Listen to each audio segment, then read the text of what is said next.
pekerjaan apapun harus kita maknai sebagai altar untuk meninggikan Tuhan. Entah itu kalau ibu-ibu altar dapur, altar cucian, altar sekolah kalau anak-anak, altar toko gitu ya. Macam-macam altarnya. Altar sebagai tempat kita meninggikan Tuhan atau memuliakan Tuhan. Kiranya Tuhan menolong kita menjadi miliknya selamanya. Mari kita serahkan hidup kepadanya dengan kerelaan dan pemberian total. Dalam nama Bapa dan Putra dan Roh Kudus. Amin. Kasih karunia dan damai sejahtera dari Allah Bapa dan dari Tuhan kita Yesus Kristus bersama-mu Dan bersama rohmu.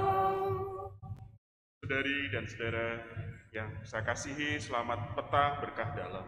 Selamat petang berkah dalam. Gambaran biji gandum yang jatuh di tanah dan mati agar dapat menghasilkan buah menunjukkan hidup dan wafat Yesus. Dan gambaran akan kematian Tuhan Yesus digambarkan ketika Yesus mengatakan Ia akan ditinggikan untuk menarik kita semua ke sana. Saudari dan saudara sekalian, kita diajak untuk selalu meninggikan Tuhan Yesus daripada segala hal dan segala sesuatu. Tapi kerap kali kita meninggikan diri atau masih mementingkan kepentingan diri sendiri. Maka mari kita mohon ampun atas segala dosa dan kesalahan-kesalahan kita. Marilah berdoa. Allah Bapa yang kekal dan kuasa, bimbinglah kami menuju salib untuk memahami Engkau, dan teguhkanlah perjanjian-Mu dengan kami, dalam diri Yesus Putra-Mu, yang sabdanya bagi kami penuh harapan cerah. Sebab Dialah Tuhan dan pengantara kami, yang hidup dan berkuasa bersama Dikau dalam persatuan dengan Roh Kudus, hidup dan bertakhta, Allah sepanjang segala masa. Amin. Pembacaan dari kitab Yeremia. Beginilah firman Tuhan. Sungguh, akan datang waktunya, aku akan mengadakan suatu perjanjian baru dengan kaum Israel dan kaum Yehuda, bukan seperti perjanjian yang telah kuadakan dengan nenek moyang mereka. Ketika aku memegang tangan mereka dan membawa mereka keluar dari tanah Mesir, perjanjianku itu sudah mereka ingkari, meskipun akulah Tuhan yang berkuasa atas mereka. Sabda Tuhan. Tetapi beginilah perjanjian yang kuadakan dengan kaum Israel sesudah waktu itu. Sabda Tuhan. Aku akan menaruh hukumku dalam batin mereka dan menuliskannya dalam hati mereka. Maka aku akan menjadi Allah mereka dan mereka menjadi umatku. Dan tidak usah lagi orang mengejar sesamanya atau mengajar saudaranya dengan mengatakan, "Kenalah Tuhan."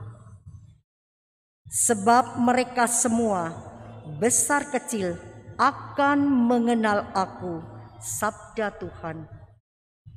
Sebab aku akan mengampuni kesalahan mereka dan takkan lagi mengingat dosa mereka.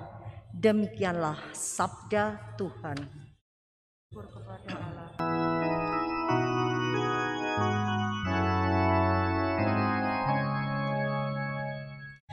Ciptakanlah hati yang murni dalam diriku ya Allah. Ciptakanlah hati Yang murni dalam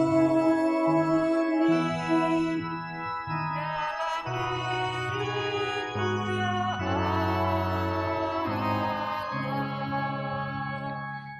Kasihanilah ku ya Allah, menurut kasih setiamu, menurut besarnya rahmat-Mu, hapuskanlah pelanggaranku. Bersihkanlah aku seluruhnya dari kesalahanku, dan tahirkanlah aku dari dosaku. Ciptakanlah hati yang murni dalam diriku ya Allah. Ciptakanlah hati yang murni dalam diriku ya Allah, dan baruilah semangat yang teguh dalam batinku. Janganlah membuang aku dari hadapan-Mu, dan janganlah mengambil Roh-Mu yang kudus daripadaku. Ciptakanlah hati yang murni dalam diriku ya Allah.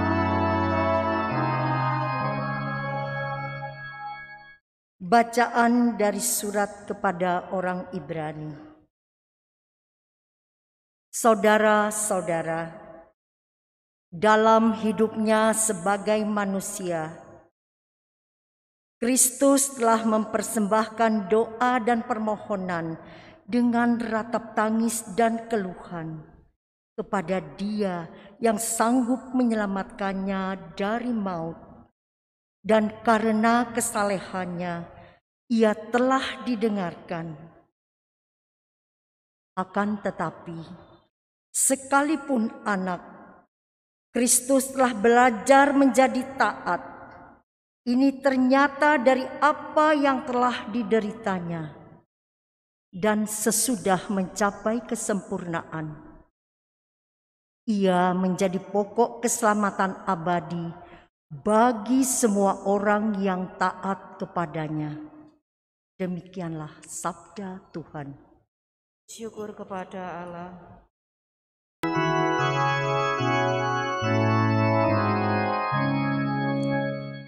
Terpujilah Kristus Tuhan, Raja mulia dan kekal. Terpujilah Kristus Tuhan, Raja mulia dan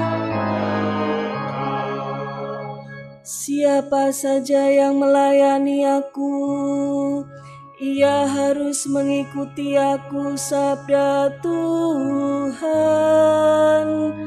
Di mana aku berada, di situ pun pelayanku akan berada. Terpujilah Kristus Tuhan.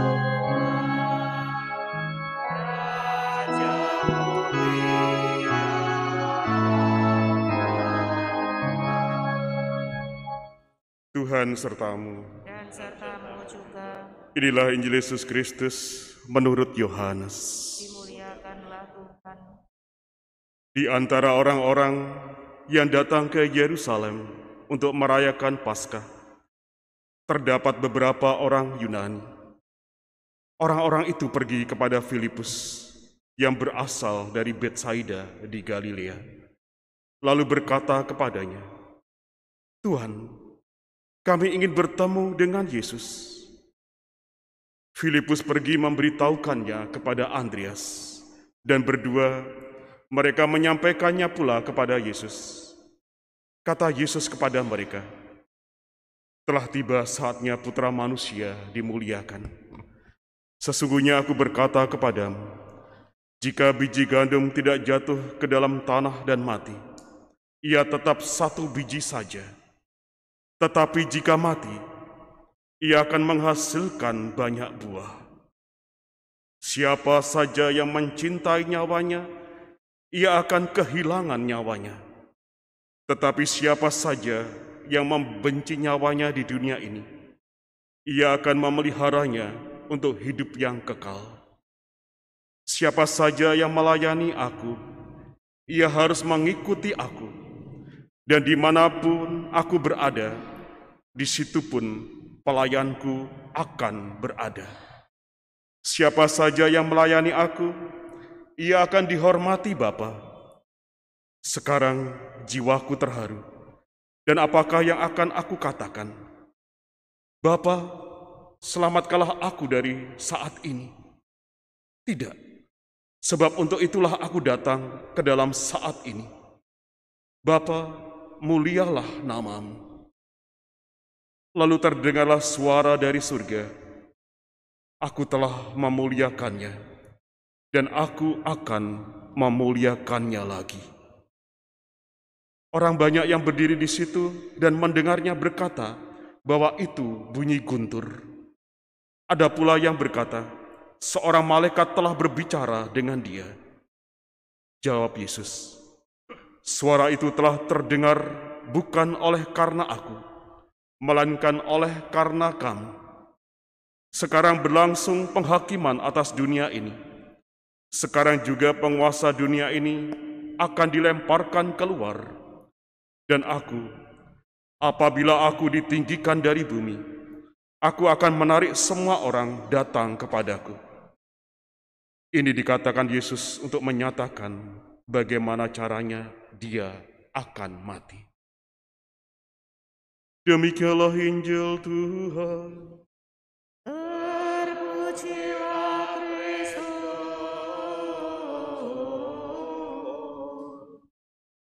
Dan aku, apabila aku ditinggikan dari bumi, aku akan menarik semua orang datang kepadaku.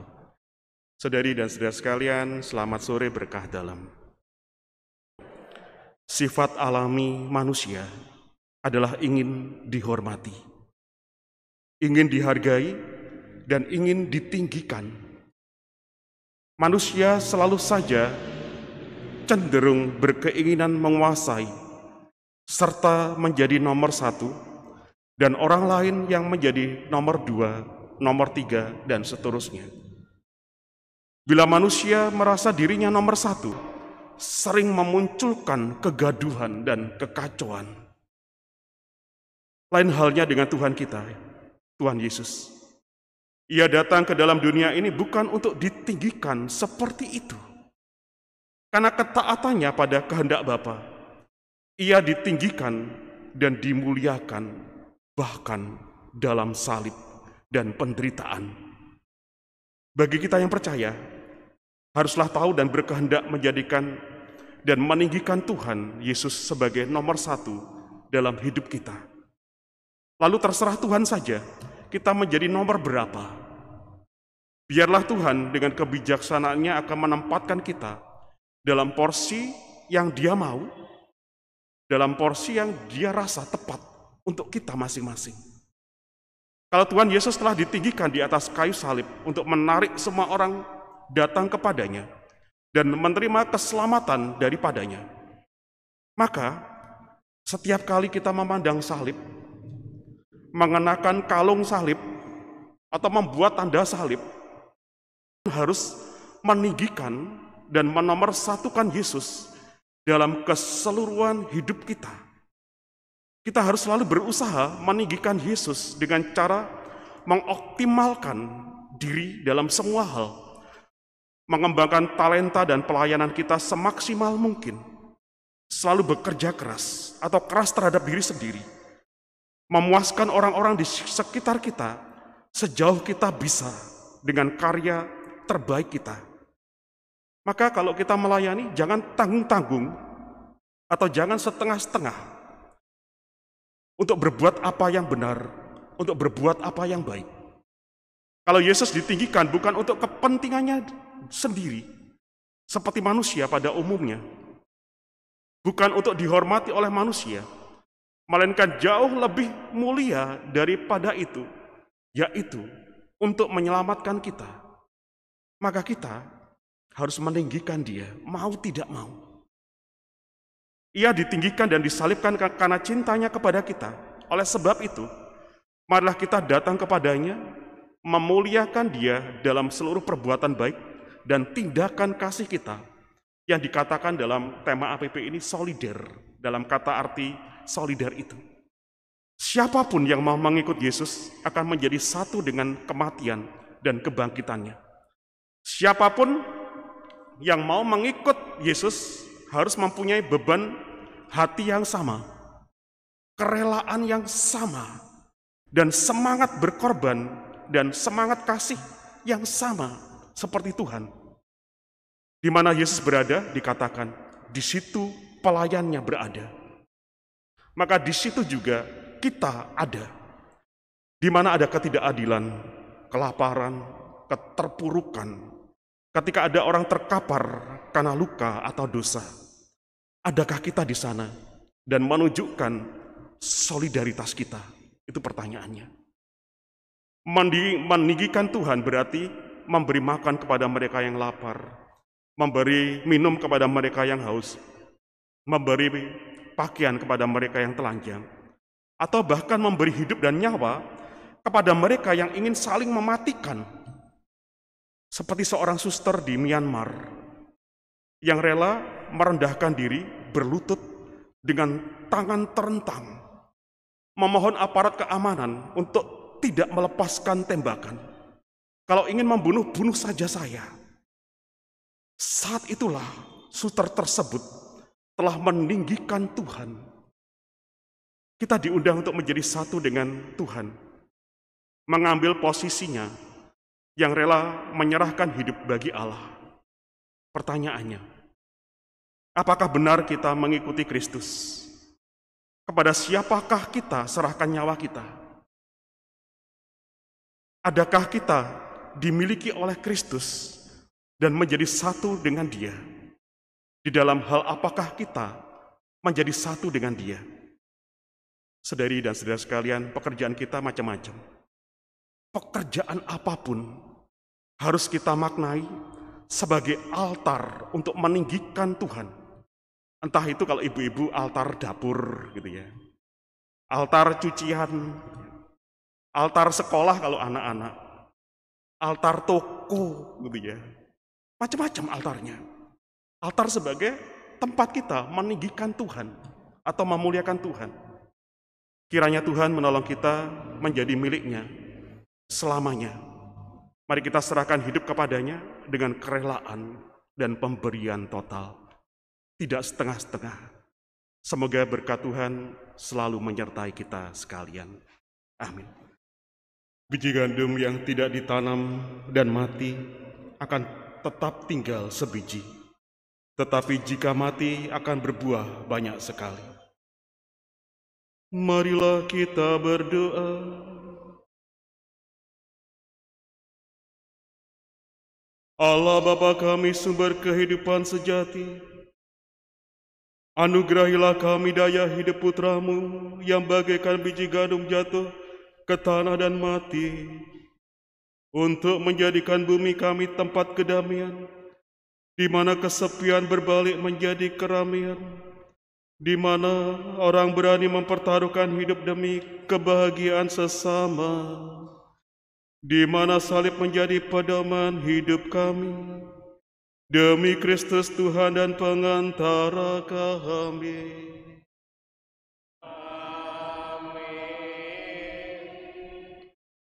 Saudari dan saudara sekalian, memang tidak ada pengumuman, tetapi mohon selalu melihat berita dari paroki, dari Gempar, supaya kita tahu perkembangan atau mengikuti informasi dari grup-grup WA. Untuk itu mari kita mohon berkat Tuhan. Tuhan serta-Mu dan serta-Mu juga. Semoga saudari dan saudara sekalian dalam hidup, dalam karya, dalam usaha untuk meninggikan Tuhan dan memuliakan dalam kehidupan, terutama dalam keluarga dan pekerjaan kami, selalu dilimpahi berkat kasih Allah yang Maha Kuasa, Bapa dan Putra dan Roh Kudus. Saudari dan saudara sekalian, dengan demikian perayaan Ekaristi kita sudah selesai. Syukur kepada Allah. Marilah kita pergi, kita semua diutus. Amin.